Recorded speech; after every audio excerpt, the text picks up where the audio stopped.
There's something fascinating about people who grew up in the 1970 seconds, and psychology can prove it.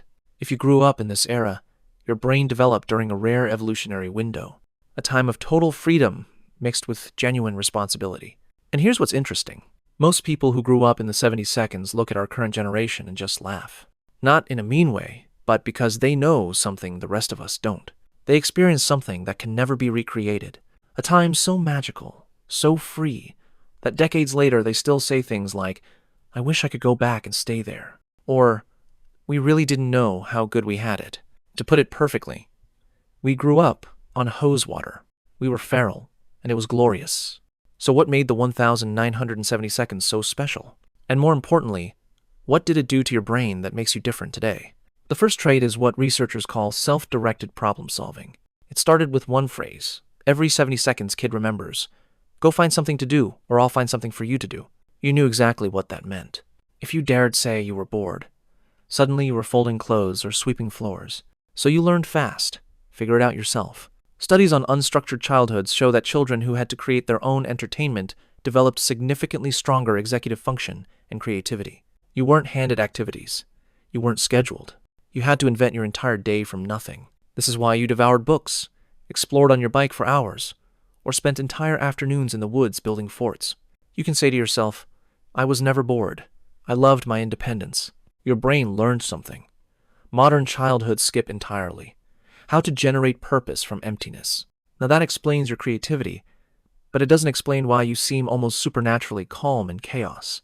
That comes from the next trait, adaptive risk calibration. You grew up climbing trees that were definitely too high, riding bikes without helmets, throwing rocks, setting things on fire with fireworks. That was our internet. Every scraped knee, every minor disaster, every close call taught your nervous system something crucial. Research in developmental psychology shows that children who experienced physical risk in play developed better threat assessment and lower baseline anxiety as adults. Your brain learned the difference between actual danger and manageable risk by living it, not by watching it on a screen or having a parent intervene. You broke bones. You got scars. And that felt like a medal of honor with a story behind it. This is why you can walk into a crisis and just start solving it while everyone else is panicking. But here's where it gets deeper. And this is the piece most younger generations will never understand. You carry what researchers call comfortable solitude capacity. You spent hours in your room listening to music. You lay on the grass just talking to friends. You explored alone, not because you were lonely, but because there was no screen demanding your attention every 3 seconds. Studies on pre-digital childhoods found that people who grew up before constant connectivity show significantly less anxiety when alone with their thoughts. In fact, recent research had participants choose mild electric shocks over sitting quietly for 15 minutes. You'd probably find that ridiculous. You learned early that boredom isn't an emergency. Your brain never developed the addiction to constant stimulation that defines modern life. This is why you can wait in long lines without losing your mind. The fourth trait is something psychologists call analog patience, and it shaped you in ways you probably don't even realize. You waited for your favorite show once a week, no binge watching. You took photos and waited days to see if they turned out. You wanted to talk to someone?